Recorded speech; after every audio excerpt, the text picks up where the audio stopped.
शान्ताकारं भुजगशयनं पद्मनाभं सुरेशं विश्वाधारं गगनसदृशं मेघवर्णं शुभांगं लक्ष्मीकान्तं कमलनयनं योगिभिर्ध्यानगम्यं वन्दे विश्वभयहरं सर्वलोकैकनाथम् यं ब्रह्मा वरुणेन्द्ररुद्रमरुतः स्तुन्वन्ति दिव्यैस्तवे वेदे साङ्गपदक्रमोपनिषदे गायन्ति यं सामगाः ध्यानावस्थिततद्गतेन मनसा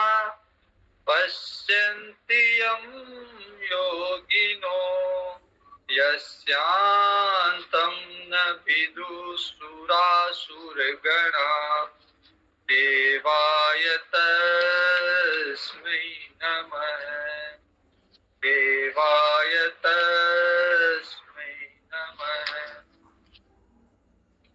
आत्मसंयम योगो नाम षष्ठोध्याय, छठा अध्याय, जो मुख्य रूप से योग जो कि अष्टांग जो कि पतंजलि योग सूत्र में दिया हुआ है उसी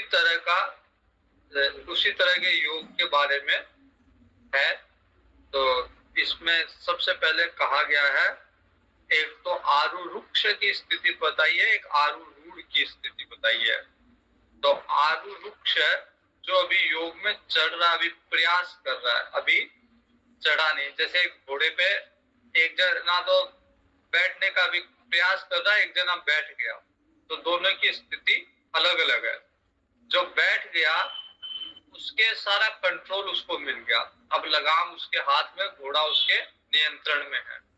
और जब प्रयास कर रहा है बैठने का, तो अभी पूर्णतया घोड़ा उसके नियंत्रण में नहीं है।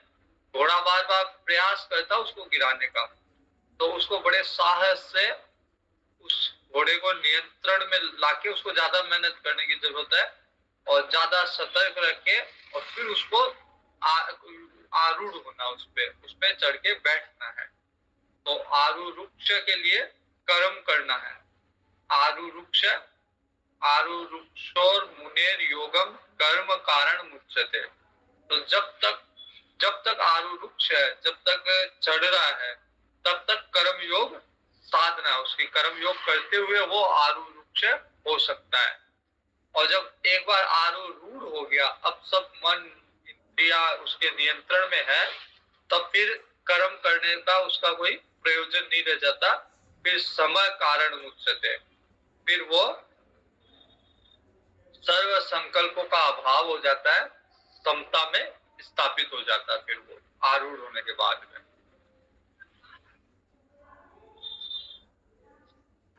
योगारूढ़ किसे कहते हैं ये बताया गया। तो सर्व संकल्प सन्यासी, जिसके सारे संकल्प मिट गए हो, वो योगारूढ़ है। तो जब तक संकल्प है तब तक योगारूढ़ है, चढ़ रहा है, अभी योग के लिए प्रयास कर रहा है। और जब तक संकल्प है तब तक फिर उसको कर्म योग करना चाहिए। और संकल्प जब पूरे हो गए, पूर्ण हो गया, पूर्ण निष्ठ हो गया, अब उसके कोई संकल्प नहीं है, अपने आप में परिपूर्ण है, अब उसको किसी की आवश्यकता नहीं है। उसको मैं एक बार हेमकुंड साहिब जा रहा था, तो मेरे पीछे एक सरदार खड़ा था। एक लगेज हाउस होता है जिसमें आप अपना सामान जमा करा सकते, लॉक रूम टाइप में, गठड़ी घर बोलते उसको, गठड़ी। तो वहां पे लाइन में लगा हुआ था, अपना बैग जमा करवा रहा था। तो मेरे एक सरदार, एक बच्चा ही था सरदार, तो वो पूछता, बोला बाबा जी आप अकेले हैं? मैंने कहा हाँ अकेला हूँ। बोला आपका मित्र नहीं है कोई? मैंने कहा मित्र तो नहीं लाया अपने साथ में। बोला आपका मन कैसे लगेगा? मैंने कहा मित्र के आपका मन कैसे लगेगा? तो लोगों की समस्या यही है कि उनको मन लगाने के लिए कुछ ना कुछ चाहिए। तो जब अपने आप में मन लगने लग जाए तो वो फिर वो किसी तरह का संकल्प नहीं करेगा। तो उस स्थिति में जब सर्व संकल्प त्यागी हो गया, मन लगाने के लिए उसको कुछ नहीं चाहिए, तब फिर उस स्थिति में उसको कर्म करने की आवश्यकता नहीं है। फिर वो समता में, सम स्थिति में स्थापित रहेगा। लेकिन जब तक संकल्प है तब तक कर्म, कर्म भी कर्म योग की भावना से कर्म, यज्ञ की भावना से कर्म करना चाहिए। फिर बताया गया था उद्धरेत आत्मनात्मानम न आत्मानम अवसादये, अपना उद्धार खुद करो। इस कोई किसी के उद्धार के लिए जिम्मेदार नहीं है। अपना स्वयं का उद्धार खुद को ही करना पड़ता है। खुद का मन नियंत्रण में करके, खुद की बुद्धि विवेक जागृत करके खुद को ही प्रयास करना पड़ता है। इसमें दूसरा कोई प्रयास कर भी नहीं सकता। अर्थ में, धर्म में, काम में दूसरा सहयोग दे सकता है, प्रयास कर सकता है, लेकिन मोक्ष मार्ग में कोई दूसरा किसी को सहयोग नहीं दे सकता। यहाँ तक कि पति पत्नी को भी मोक्ष मार्ग में अलग अलग बताया है। अर्थ में, धर्म में, काम में दोनों साथ है, लेकिन मोक्ष में पत्नी का अलग मार्ग है, पति का अलग मार्ग है। और स्वयं ही स्वयं का बंधु और स्वयं ही स्वयं का शत्रु। लेकिन इसका एक अपवाद भी आगे 12वें अध्याय में आएगा। यहाँ पे दिया हुआ उद्धरेत आत्मनात्मानम, अपना उद्धार स्वयं करो। तो 12वें अध्याय में भगवान कहेंगे तेसाम अहम समुद्धरता मृत्यु संसार सागरात। भगवान कहते हैं जो मेरे अनन्य भक्त होते हैं उनका उद्धार मैं कर देता हूँ। तो वो एक तरह से एक्सेप्शनल केस है कि तो उसको छोड़ के, जैसे एक तो होता है, एक लॉ होता है कि ये कानून है, फिर उसका मतलब एक वो होता है कि उसके लॉ में दिया हुआ होता है कि ये सब पे लागू होगा लेकिन इन चीजों पे लागू नहीं होगा। तो एक्सेप्शंस दिए हुए होते हैं। तो वैसे ही इसका एक्सेप्शन है कि जो भगवान का अनन्य भक्त है भगवान उसका उद्धार कर देंगे। लेकिन सामान्यतया उद्धरेत आत्मनात्मानम, अपना उद्धार स्वयं करो। फिर कहा गया है बंधु स्वयं का शत्रु स्वयं ही है व्यक्ति। अगर वो अच्छे विचारों का धारण करेगा तो वो अपने आप का बंधु है, और वही पूरी वृत्ति को, पूरे विचारों को धारण करेगा तो वही अपने आप का शत्रु है। चितात्मन प्रशांतस्य परमात्मा समाहित शीतोष्ण सुख दुखेषु तथा मान अपमानियो। अब कैसे मन को नियंत्रण किया जाए और कैसे भगवान में वृत्ति को लगाई जाए, तो उसके लिए कहा है कि जो जितात्मा है, अपनी इंद्रियों को, अपने मन को जिसने जीत लिया, प्रशांत है, शांत है और परमात्मा में मन लगाया हुआ है। अभी क्लास के पहले एक किसी का फोन आया था और उससे थोड़ा लंबा इसी बात पे डिस्कशन हुआ। वो कह रहे हैं कि मैं मंदिर जाता हूं तो भी मन नहीं लगता। तो बहुत लोगों का ऐसा होता है कि वो जैसे भगवान के संबंधित क्रिया ना करे वो तो अलग ही विषय है, लेकिन भगवान संबंधित क्रिया करते हुए भी मंदिर जा रहे हैं, नित्य कोई पाठ कर रहे हैं, जो उनको बताओ वो करते हैं, लेकिन फिर भी उनका मन नहीं लगता। तो धीरे धीरे मन लगता है, कोई एक साथ मन नहीं लगता। धीरे धीरे आप उस चीज को समझोगे, उसके रहस्य को समझोगे, फिर उसमें थोड़ा प्रेम जागृत होगा, तब मन लगने लगेगा। चितात्मन प्रशांतस्य परमात्मा समाहित है, परमात्मा में जिसका मन लगा हुआ है। शीतोष्ण, फिर जब मन भगवान में लगा हुआ है तो सांसारिक द्वंद जो है, सर्दी गर्मी, सुख दुख, मान अपमान, इसमें वो समान रहता है, इसमें कोई ज्यादा उसके फर्क नहीं पड़ता। ज्ञान विज्ञान तृप्त आत्मा, क्योंकि अब वो तृप्त है, अब उसको संसार की भूख नहीं है, संसार के न मान की, न सम्मान की, न उसको सुख की, किसी चीज की सांसारिक भूख नहीं है, क्योंकि वो ज्ञान विज्ञान में तृप्त हो गया, भगवान के ज्ञान में। और विज्ञान मतलब भगवान का अनुभव, तो ज्ञान में विज्ञान से तृप्त हो गया। कूटस्थो विचितेंद्रिय, इंद्रिया उसकी जितनी भी है कूटस्थ है।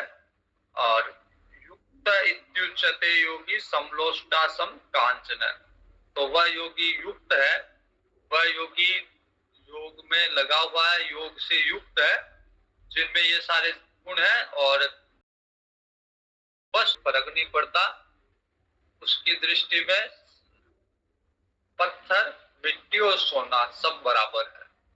ऐसा नहीं है कि उसको भेद नहीं पता, व्यवहारिक दृष्टि में उसको भेद पता है। ऐसा नहीं कि जैसे सोने का, अगर सोने का की थाली है तो ये नहीं है कि वो बाहर रख देगा, उसको जितनी केयर करनी है वो करेगा, लेकिन उसके फर्क नहीं पड़ेगा कि वो सोने की यूज कर रहा है, चाहे पत्थर की कर रहा है, चाहे मिट्टी की कर रहा है। तो लेकिन अगर जैसे तीनों को साफ करना है तो मिट्टी को अलग तरीके से साफ होगी, सोने की अलग तरीके से साफ होगी, तो वो व्यवहारिक भेद उसको पता है। लेकिन उसके मन में इस चीज की खुशी नहीं है कि आज मेरे पास, जैसे आज अगर छोटी झोपड़ी है तो भी वो खुश है, बड़ा महल है तब भी वो खुश है, बर्तन मिट्टी के तब भी खुश है, बर्तन सोने के तब भी खुश है। इन सब चीजों से उसके मन पे, उसकी प्रसन्नता पे, उसकी खुशी पे कोई फर्क नहीं पड़ रहा।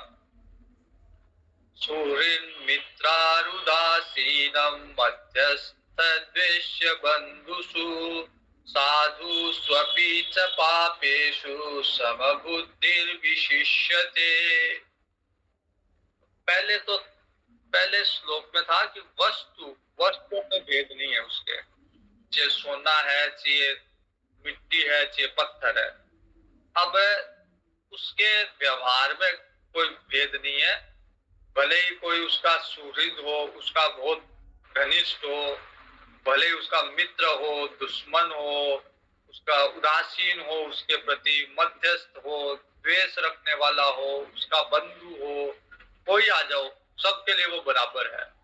अगर किसी की, हमारे कई स्वामी जी ऐसे होते हैं, उनके लिए मतलब उनके जो नियम है बस वही है उनके लिए, फिर कोई उनका प्रिय से प्रिय कोई आ जाओ और उनके फर्क नहीं पड़ता, वो नियम के हिसाब से अगर नियम में आता है तो वो उसको उसका लाभ देंगे, अन्यथा कोई भी आ जाओ फिर वो उसको उसका लाभ मना कर देंगे।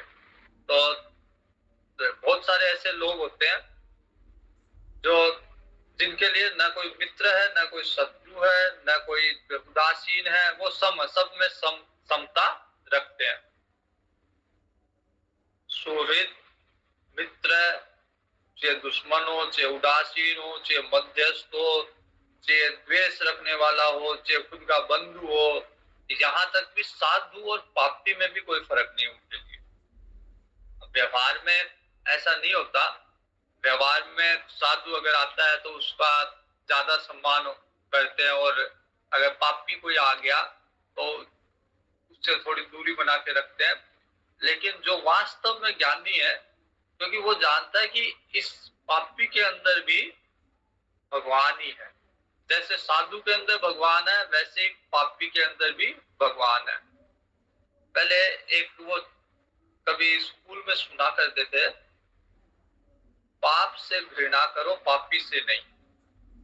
तो उसके लिए पाप है तो वो पाप का समर्थन नहीं करेगा, लेकिन पापी के लिए द्वेष नहीं है। पापी से, पापी के प्राणों से भी उसको उतना ही लगाव है, क्योंकि उसमें भी वो भगवान देखता है। जैसे भगवान भी स्वयं, जब भगवान अंगद जी को भेजते हैं रावण के पास, तो अंगद जी को कहते हैं कि इससे बात इस तरह से करके आना कि अपना तो काम हो जाए, इसका कल्याण हो जाए। तो भगवान के मन में राक्षस के लिए भी कोई द्वेष नहीं है, वो कहते हैं इसका भी कल्याण हो जाए। और सबकी ज्योति, रावण की ज्योति, कुंभकर्ण की ज्योति, कंस की ज्योति अंत में भगवान में ही समाती है। तो तत्वतः कोई भेद नहीं है, भेद केवल गुण का है कि उनमें उनमें तमोगुण जाता है। तो जो धर्मा, जो ज्ञानी होगा वो किसी से भी भेद नहीं करेगा। ज्ञानी व्यक्ति, जैसे मैंने एक उदाहरण दिया था कि एक सिख योद्धा थे, वो लड़ रहे थे और दुश्मन की सेना में किसी को प्यास लगी, वो उसे भी पानी पिला रहे थे। तो जो ज्ञानी है उसके लिए इस चीज का भेद नहीं कि ये साधु है या ये ज्ञानी है, ये साधु है या ये पापी है, उसके लिए कोई भी भेद नहीं है, सब में भगवान का रूप देखता है। योगी युञ्जीत सततम आत्मानं रहसि स्थितः एकाकीयत चित्तात्मा निराशीर परिग्रहः। तो योगी का मन है, मन इंद्रियां उसके वश में है, आशा रहित है, किसी से अपेक्षा नहीं है कि ये मेरा कुछ करेगा, ये मेरे को धन देगा, ये मेरे को सुख देगा, इस तरह की कोई आशा नहीं है किसी से। संग्रह रहित है, जितना आवश्यक है उससे ज्यादा संग्रह नहीं करेगा। सबकी अपनी अपनी लिमिट हो सकती है कि किसकी कितनी आवश्यकता है। जैसे कोई गृहस्थी है, बड़ा परिवार है, तो उसको ज्यादा धन की आवश्यकता है, किसी की जिम्मेदारी अधिक है, किसी का शरीर रोगी है, तो उसको आवश्यकता अधिक है। आवश्यकता कम अधिक हो सकती है, उसी के हिसाब से वो संग्रह करेगा। हमारे एक हाईकोर्ट के जज साहब थे, उनके पिताजी थे, तो उन्होंने ये नियम, उनका नियम था, जैन थे, जैनियों में बहुत नियम होते हैं, उनका नियम था कि 1 करोड़ से ज्यादा मैं संग्रह नहीं रखूंगा। अब उनकी लिमिट 1 करोड़ थी, तो 1 करोड़ से अधिक अगर संग्रह होगा तो दान कर दूंगा। तो जैसी आवश्यकता हो उस हिसाब से अपनी एक लिमिट बना के उससे ऊपर का संग्रह, अनावश्यक संग्रह नहीं करना। दूसरा क्या होता है कि जैसे घर में बहुत सारी चीजें ऐसी होती है जो कभी कोई काम नहीं आती, लेकिन फिर भी हम रख के रखते हैं कि कोई काम आएगी, कोई काम आएगी। तो इस तरह का कूड़ा कचरा इकट्ठा नहीं करना। और इन सबसे महत्वपूर्ण बात कि अपने दिमाग में इस तरह का कचरा इकट्ठा नहीं करना, किसी के प्रति कौन क्या कर रहा है, कौन क्या नहीं कर रहा है, किसी के प्रति द्वेष, राग, ये सब चीजें, दिमाग का कचरा पहले निकालना। तो जो योगी होगा वो संग्रह रहित होगा, न तो दिमाग में कचरा इकट्ठा करेगा, न घर में कचरा इकट्ठा करेगा, और न आवश्यकता से ज्यादा संपत्ति इकट्ठा करेगा। सुचो देशे प्रतिष्ठा, क्योंकि ये सब जब हो जाएगा तो फिर ध्यान में मन नहीं लगेगा। मन जो है उनको व्यवस्थित करने में मन चला जाएगा, समय उनको व्यवस्थित करने में चला जाएगा, तो फिर ध्यान का समय कब मिलेगा। तो सुचो देशे, साफ सुथरा उसका स्थान एकदम साफ सुथरा रहेगा। सुचो देशे प्रतिष्ठाप्य स्थिर मानस महात्मन है, साफ सुथरे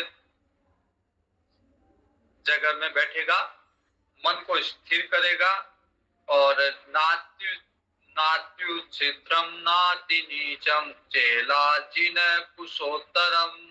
अब वो आसन कैसे बनाएगा, वहां योग सूत्र में तो सिर्फ एक बात लिखती कि स्थिर सुखम आसनम, कि जो स्थिर है और सुख से जहां बैठा जा सकता है, या सुख की जो स्थिति है बैठने की, वही आसन है। यहाँ पे आसन थोड़ा सा और बताया गया है कि आसन कैसा बनना चाहिए। तो ना तो बहुत ऊंचा हो, ना बहुत नीचा हो। अगर बहुत ऊंचा होगा तो वो स्थिर नहीं रह पाएगा, गिरने का डर रहेगा। जैसे यदि अगर थोड़ा ऊंचा आसन है और योग साधना कर रहा है, तो उसमें गिरने का डर रहता है। और अगर एकदम नीचे है तो फिर कोई कीड़े मकोड़े ये आ सकते हैं। तो जब योग में बैठे तो ना ऊंचा हो ना नीचा हो। चेल जिन कुशोत्तरम, तो सबसे पहले उस आसन के ऊपर सबसे पहले कुशा का आसन बिछाना चाहिए। योग में बैठने के पूर्व सबसे पहले कुशा का आसन बिछाना चाहिए, उसके ऊपर मृगछाला का आसन, और उसके ऊपर वस्त्र बिछाना चाहिए। ये तो मतलब पहले कोई साधन नहीं थे तब ये सब चीजें थी। कुशा का आसन होता था, मृगछाला होती थी, उसके ऊपर वस्त्र बिछाया जाता था। तो क्रम इसलिए है ताकि कुशा का आसन गड़े नहीं, उसके ऊपर मृगछाला, और मृगछाला भी गड़े नहीं, इसके लिए वस्त्र, तो वो आराम से सुख से बैठ सके। इसलिए इस क्रम में बताया गया है कि सबसे नीचे कुशा का आसन, ताकि कुशा के आसन से ताकि उसका जमीन से संपर्क हट जाए, अन्यथा उसकी ऊर्जा जमीन में चल जाएगी या जमीन की ठंड उसके अंदर आएगी, तो वो उसको डिस्टर्ब करेगा, व्यवधान उत्पन्न करेगा। तो सबसे पहले कुशा का आसन बिछाया, फिर मृगछाला बिछाई, फिर वस्त्र। आजकल जो रेडीमेड मेट आता है वो लगभग इसी तरह के आते हैं कि नीचे उनका सरफेस थोड़ा सा हार्ड होता है, फिर उसके ऊपर कुछ फोम वगैरह होती है, और उसके ऊपर कवर करने के लिए वस्त्र होता है ताकि वो सुख से बैठ सके। तत्र एकाग्रम मनम कृत्वा यत चितेन्द्रिय क्रिय है उपविश्यासने युञ्जात योगमात्म विशुद्धये। तो फिर मन को एकाग्र करके उस आसन पे बैठना चाहिए। तत्र एकाग्र मनम कृत्वा, मन को एकाग्र करके उस आसन पे, जो कि ना अति ऊंचा है ना अति नीचा है, सबसे पहले कुश का आसन, उसके बाद में मृगछाला, उसके बाद में वस्त्र, इस तरह से आसन तैयार किया हुआ है। उस पे मन एकाग्र करके बैठता है, इंद्रियों की क्रियाओं को वश में रखता है। बार बार ऐसा नहीं कि बैठते भूख लग गई, प्यास लग गई, बैठते उसको कुछ देखना है, कुछ सुनना है, सारी इंद्रियों को वश में करके आसन पे, स्थिर आसन पे बैठेगा। उपविश्यासने युञ्जात योगम आत्मा विशुद्ध है, मन को एकाग्र करके और अभ्यास करेगा। किस लिए अभ्यास करेगा? किसी सिद्धि की प्राप्ति के लिए नहीं करेगा। जैसे योग सूत्र में दिया हुआ है विभूति योग, विभूति योग में तरह तरह की सिद्धियां दी हुई है। तो योग उन सिद्धियों के लिए नहीं करेगा, लेकिन आत्म शुद्ध है, आत्मा की शुद्धि के लिए योग करेगा। बहुत सारे लोगों के मन में ये रहता है कि योग करने से कुछ सिद्धियां मिलेगी, कुछ कोई अलादीन का चिराग मिलेगा योग करने से, लेकिन यदि वो मिलते भी है तो वो योग में व्यवधान है। कई सिद्धियां अगर प्रकट भी होती है तो वो योग में व्यवधान है। इसलिए योगी को पता है कि योग केवल आत्म शुद्धि के लिए, तो आत्म शुद्धि का प्रयोजन है उसका, आत्म शुद्धि को ध्यान में रखते हुए ही वो योग करेगा। अब अन्य कोई चीजें अगर प्रकट होती भी है मार्ग में तो वो उसकी उपेक्षा करेगा, उसमें ध्यान नहीं लगाएगा। समम काय शिरो ग्रीवम धारयन् अचलम स्थिरः संप्रेक्ष्य नासिकाग्रम स्वम दिशश्चानवलोकयन्। अब शरीर को एकदम सीधा रखेगा, काया को, अपने शरीर को, सिर गले को, सिर से लेके गला मतलब नीचे मूलाधार से लेके और सहस्त्रसार तक एकदम पूरा एक लाइन में रहेगा, एकदम सीधा रहेगा, उसका पीछे का हिस्सा एकदम सीधा रहेगा, उसकी काया, उसका सर, उसके गला सब एक समान रहेंगे, अचल रहेगा, हिलेगा डुलेगा नहीं। और स्थिर रह के अपनी नासिका के अग्रभाग, पे दृष्टि जमाएगा। नासिका का अग्रभाग दोनों ही हो सकता है। अग्रभाग मतलब जहां से प्रारंभ हो, तो दोनों नेत्रों के बीच में जो आज्ञा चक्र है वह उसको भी मानते हैं नासिका का अग्रभाग, और नाक का जो अंतिम हिस्सा है उसे भी नासिका का अग्रभाग कहते हैं। तो दोनों में से कहीं पे भी ध्यान या तो अपने नाक का जो अंतिम हिस्सा है उस पे लगाएगा या दोनों नेत्रों के मध्य ध्यान लगाएगा। किसी भी दिशाओं में अब नहीं देखेगा। अब ध्यान वही है, तो यदि दिशाओं में देखता है तो फिर ध्यान नहीं लगेगा, इसलिए इधर उधर कहीं नहीं देखता, केवल और केवल उसका ध्यान पूरा नासिका के अग्रभाग पे टिक गया। अब इधर उधर मन को नहीं भटकाएगा। प्रशांतात्मा विगत भी ब्रह्मचारी प्रतिष्ठितः मन संयम्य मच्चित्त युक्त आसीत मत्परः। ब्रह्मचारी के व्रत में स्थित है। बिना ब्रह्मचर्य के मन को स्थिर करना आसान नहीं है, इसलिए योगी ब्रह्मचारी ब्रह्मचर्य के व्रत में स्थित है।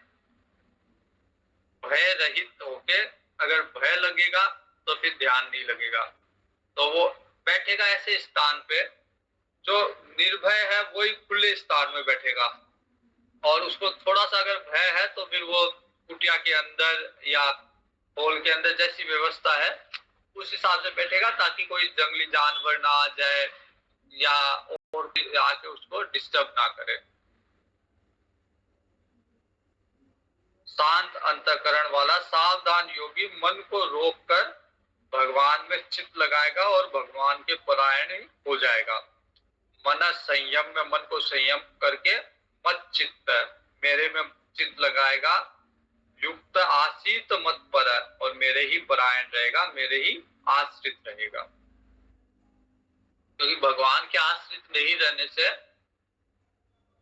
मन चंचल बना रहेगा। जैसे अगर आपने किसी को कह दिया कि मैं ध्यान कर रहा हूं, अब मेरा ध्यान रखना, तो मन में ये विचार चलता रहेगा कि वो मेरा ध्यान रखेगा नहीं रखेगा। तो और किसी का आश्रित नहीं रखे, केवल भगवान के आश्रित रह के वो ध्यान में बैठेगा। युञ्जन्नेवं सदात्मानं योगी, युञ्जन्नेवं सदात्मानं योगी नियतमानसः शान्तिं निर्वाण परां मत्स्थानम् अधिगच्छति। फल क्या होगा इस योग का? क्यों कर रहा है योग? परम शांति के लिए। वो योगी को जो शांति मिलती है उसकी तुलना किसी सांसारिक वस्तु से नहीं की जा सकती। हमें लगता है कि सांसारिक वस्तु में सुख है, शांति है, लेकिन जो योग में शांति है उसका क्योंकि हमें अनुभव नहीं है, इसलिए हम ये मानते हैं कि सांसारिक वस्तु में सुख है। जब योग में सुख प्राप्त होने लग गया तो फिर सांसारिक वस्तुएं तुच्छ हो जाएगी, फिर उसके लिए कोई महत्व नहीं रहेगा। युञ्जन्नेवं सदात्मानं योगी नियतमानसः शांति निर्वाण परमा मत स्थानम अधिगच्छति। भगवान कहते हैं कि मेरे स्थान को वो प्राप्त करेगा, परम शांति को प्राप्त करके मेरे स्थान को, परम आनंद को प्राप्त करेगा।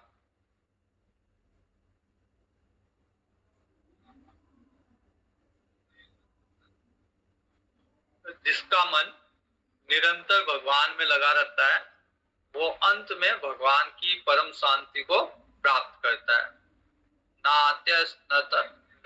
नात्यस्नतस्तु योगोस्ति न चैकान्तं मनस्नतः न चाति स्वप्नशीलस्य जाग्रतो नैव चार्जुन। अब हर चीज में मध्यम मार्ग बताया गया है कि बहुत ज्यादा एक तरफ झुकने से कभी भी योग की साधना नहीं हो सकती। तो जो ज्यादा बहुत ज्यादा खाता है उसका योग कभी सिद्ध हो ही नहीं सकता। ज्यादा खाने वाले का योग सिद्ध नहीं हो सकता, और ना ही एकदम कम जो खाता है या एकदम खाता ही नहीं है उसका भी योग सिद्ध नहीं हो सकता। तो जो एक युक्त आहार जो उसको लेना चाहिए, युक्त आहार वो लेता है, उसी का योग सिद्ध होता है। तो योगी न ज्यादा बहुत ज्यादा खाता है, न एकदम ही भूखा रहता है, बहुत ज्यादा सोता भी नहीं है और ऐसा भी नहीं है कि एकदम ही नहीं सो रहा। तो जो युक्त है, जो आवश्यक है, बस उतना करता है, उसी मात्रा में करता है। बहुत ज्यादा मतलब उसका सेवन भी नहीं करता, बहुत ज्यादा त्याग भी नहीं करता, किसी भी तरह से वो सीमा को पार नहीं करता। तो जैसा आवश्यक है वैसा निद्रा भी लेगा, वैसा भोजन भी करेगा, ना अधिक न कम। तो युक्त आहार, युक्त विहार, युक्त शयन।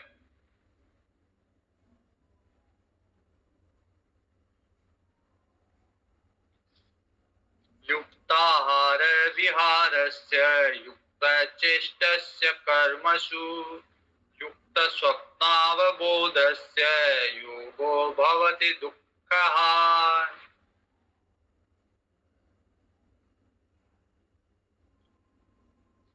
दुःख मतलब दुख का नाश करने वाला। तो ये जो योग है वो दुख का नाश करने वाला है, किसी भी तरह का दुख हो उसका नाश करेगा योग।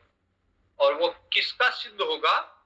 युक्त आहार विहारश्च, जो यथा योग्य जैसा आवश्यक हो वैसा आहार करेगा, वैसा विहार करेगा, भ्रमण करेगा, इधर उधर जाएगा। एकदम अगर कोई भ्रमण नहीं कर रहा तो उसका भी योग सिद्ध नहीं होगा, और बहुत ज्यादा भ्रमण ही कर रहा है उसका भी सिद्ध नहीं होगा। तो हर चीज में बैलेंस बनाना पड़ेगा। युक्त आहार विहारश्च युक्त चेष्टस्य कर्मसु, ऐसा भी नहीं होगा कि कर्म करेगा ही नहीं, और ऐसा भी नहीं होगा कि बहुत ज्यादा कर्म करेगा। तो सब में यथा योग्य चेष्टा करेगा। युक्त स्वप्नावबोधस्य, जितनी आवश्यक हो उतना सोएगा और जितना आवश्यक हो उतना जागेगा। तो ऐसा जो बैलेंस बना लेगा, जो संतुलन स्थापित कर लेगा इन सब चीजों में, योग उसी का सिद्ध होगा। यदा विनितम चित्तम आत्मन्येवावतिष्ठते निस्पृह सर्वकामेभ्यो युक्त इत्युच्यते तदा।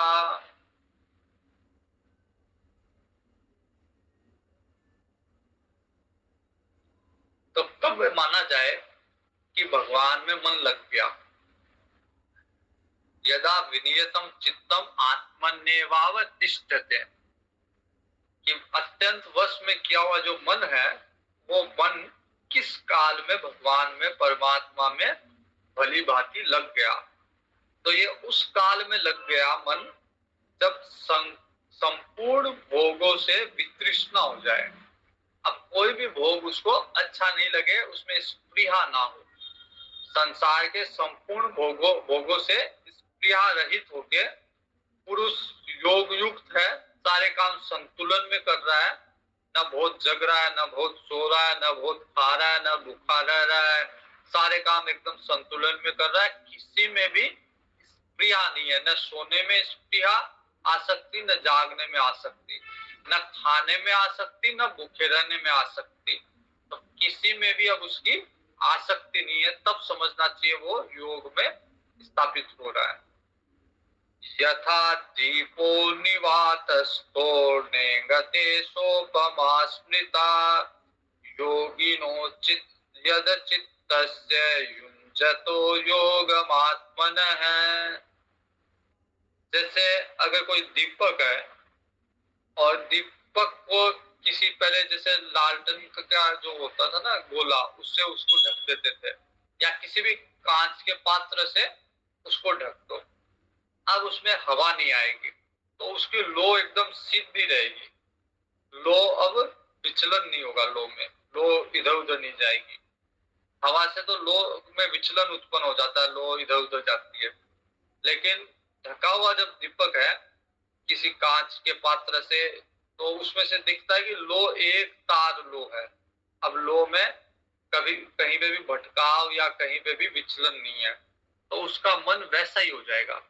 जैसे वायु रहित स्थान में दीपक की लो चलायमान नहीं होती, वैसे ही अब भगवान में उसका मन लग गया, ध्यान लग गया, तो वो योगी का चित्त अब वही है, उसमें लोक की तरह उसमें अब विचलन नहीं है, वो चलायमान नहीं है, स्थिर हो गया वो। यत्रो परमते चित्तम निरुद्धम योग सेवया, यत्र चैवात्मनात्मानं पश्यन्नात्मनि तुष्यति।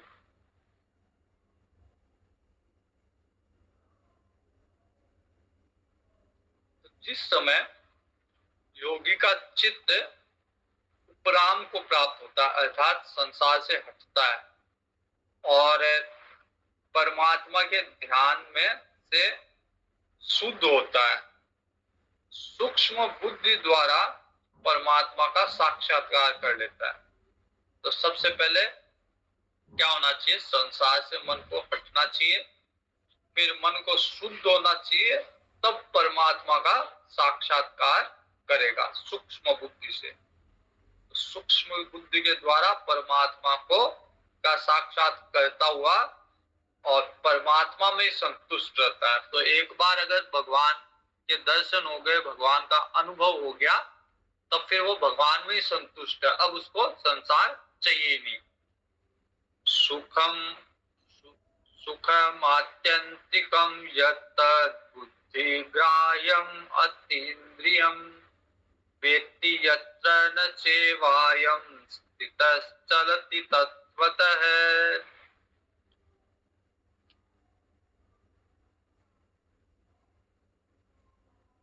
अब सुखम, सुखम है आत्यंतिकम, अत्यंत सुख, अब उसको पूरा आनंद में है वो, अब उसको कोई भी दुख परेशान नहीं करेगा, क्योंकि अंदर से उसको आनंद के फुहारे छूट रहे अब अंदर से उसके, तो अंदर से इतना आनंद में है, जो कहा गया ना आनंद सिंधु सुख राशि, आनंद का समुद्र है। तो अब वो भगवान के साक्षात करने के बाद में स्वयं में इतना आनंदित है कि बाहर का कोई भी दुख उसको स्पर्श भी नहीं कर रहा।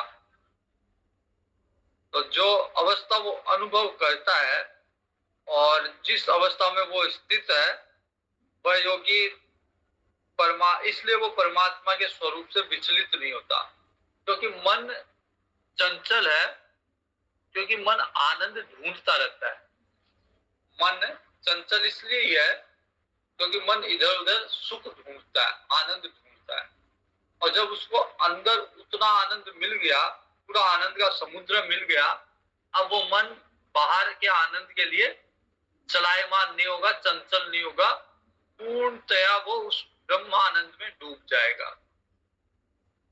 जब भगवान राम को जनक जी ने देखा था, तो जनक जी कहते हैं कि विश्वामित्र जी को कहते हैं कि सच्ची बताना ये कौन है,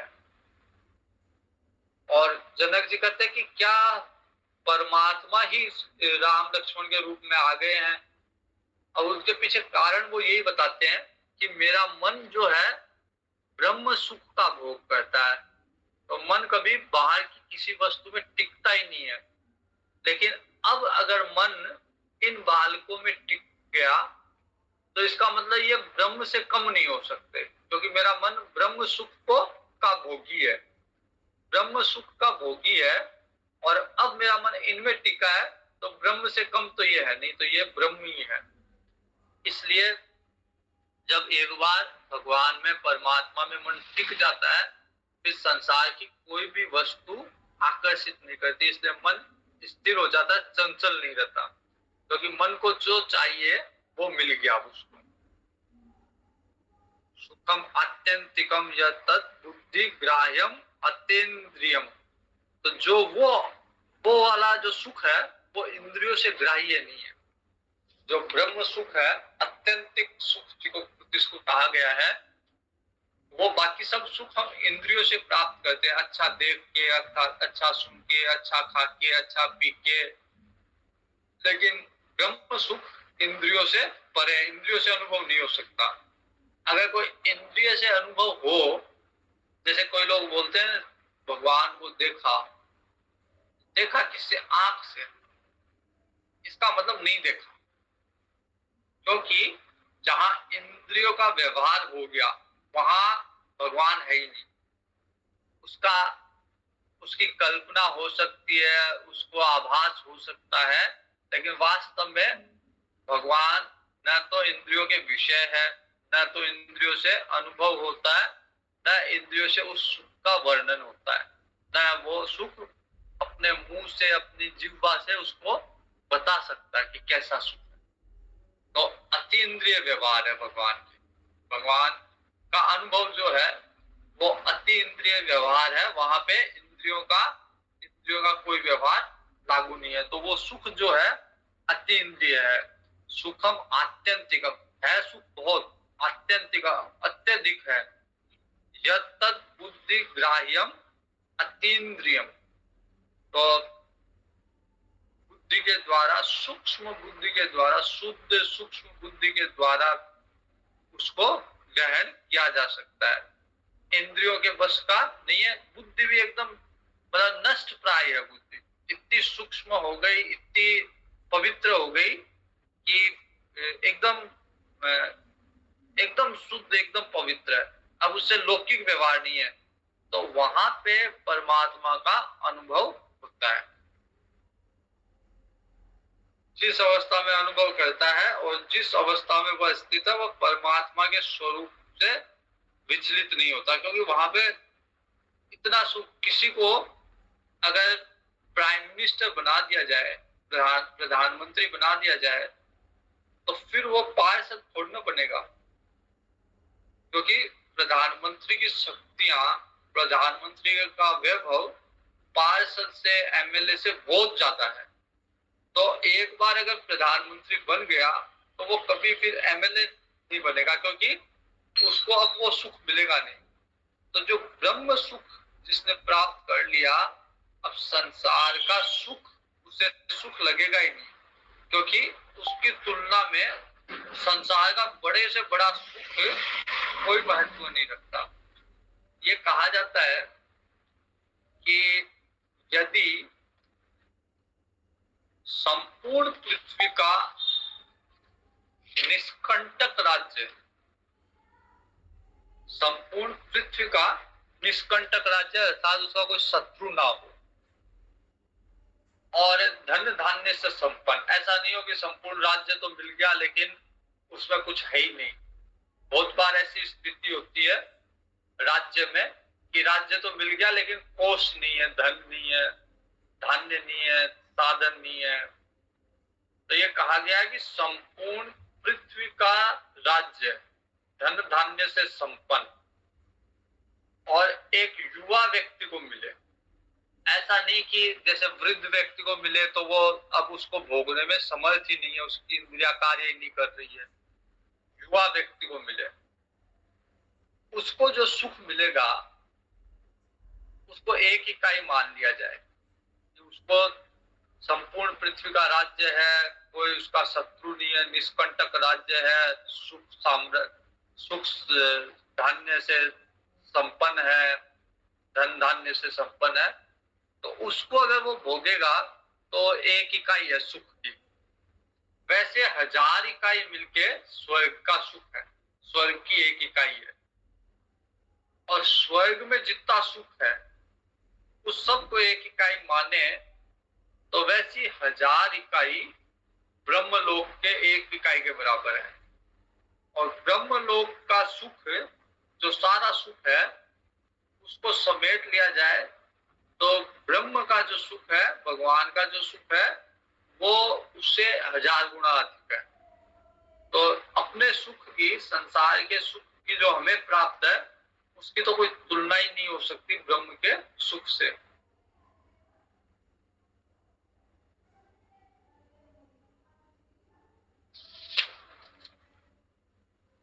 यम लब्ध्वाचा परम लाभम मन्यते नाधिकम ततम, उससे बढ़कर कोई लाभ ही नहीं, परम लाभ।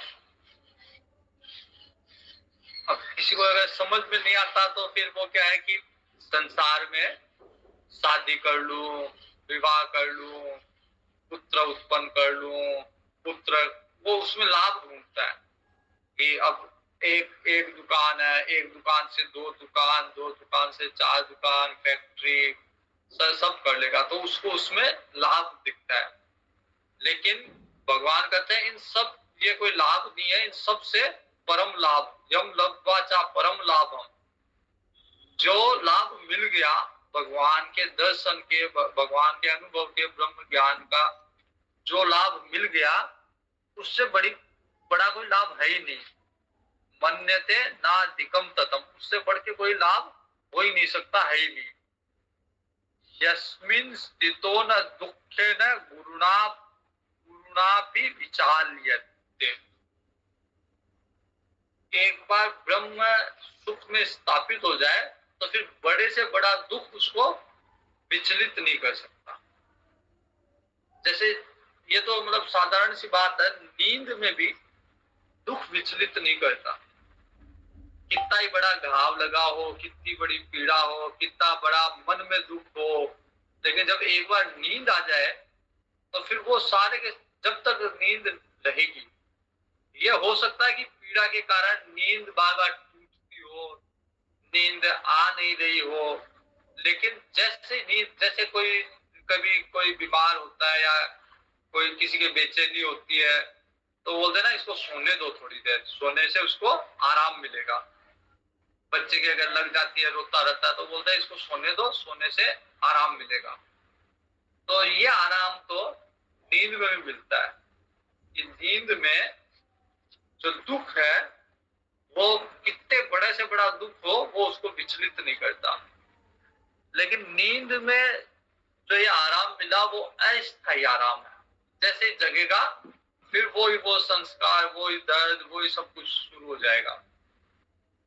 लेकिन जो ब्रह्म सुख है उसको एक बार अगर ग्रहण कर लिया, उसको एक बार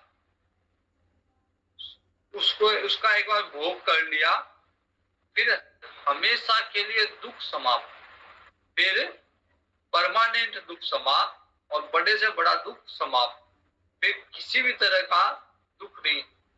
राजा परीक्षित को श्राप लगा कि 7वें दिन तक्षक आएगा, सांप आएगा और तेरे को डस लेगा। सुखदेव जी ने पूरी भागवत सुनाई और लास्ट में कहते हैं कि राजा बस ये जान ले कि तू शरीर नहीं है, अपने आप को ब्रह्म मान ले। और जब ब्रह्म से सायुज हो जाएगा, ब्रह्म से अपने आप को संबंध कर लेगा, फिर तेरे को मृत्यु का दुख भी दुख नहीं लगेगा। तो सबसे बड़ा दुख तो मृत्यु का ही दुख है। लेकिन जब ब्रह्ममय हो गया तो फिर अपने आप को ब्रह्म जान लिया, ब्रह्मनिष्ठ हो गया, तो फिर मृत्यु का दुख भी कुछ नहीं है। तो संसार का बड़े से बड़ा दुख भी उसके लिए कुछ नहीं है। यम लब्ध्वा च परम लाभम मन्यते नाधिकम ततम, इससे बढ़ के कोई लाभ है ही नहीं। और इसमें स्थित हो गया तो फिर बड़े से बड़ा दुख भी कुछ नहीं बिगाड़ सकता, विचलित नहीं कर सकता। तम विद्या दुख संयोग वियोगम योग संगितम स निश्चयेन योक्तव्य योगो निर्विण्ण चेतसा।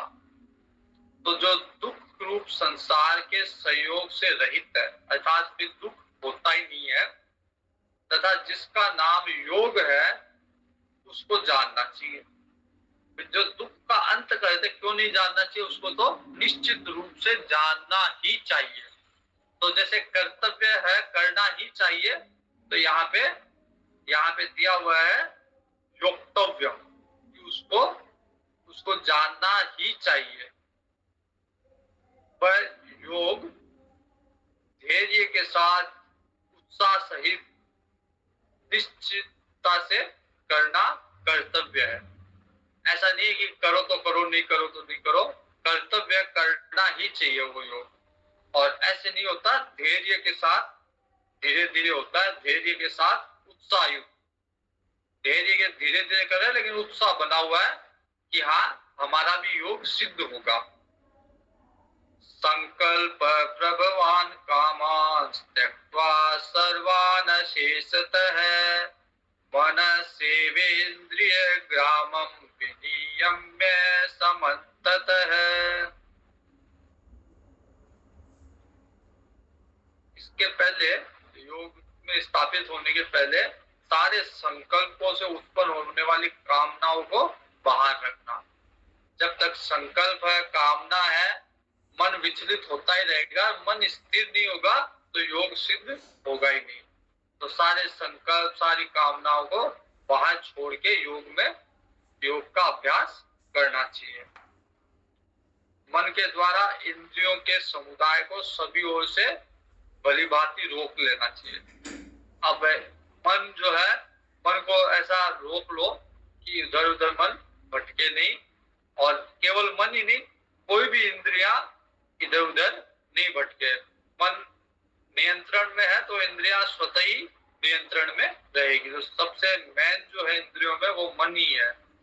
मन को नियंत्रण में किया और सारी इंद्रियां स्वतः ही नियंत्रण में आ जाएगी।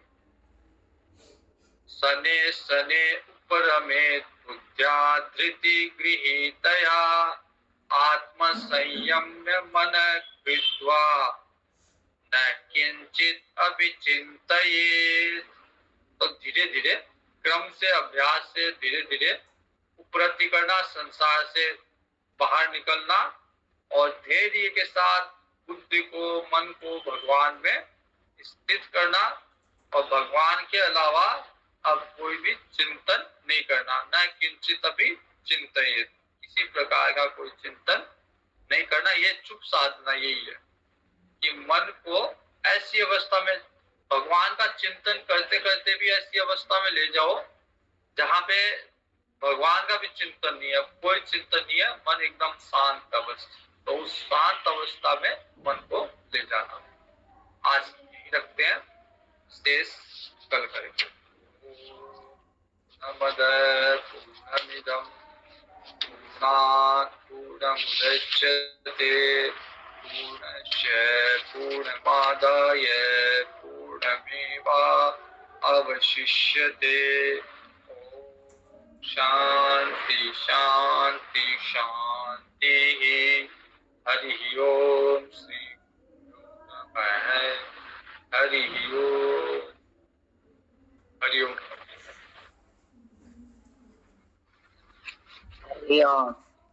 एक बजे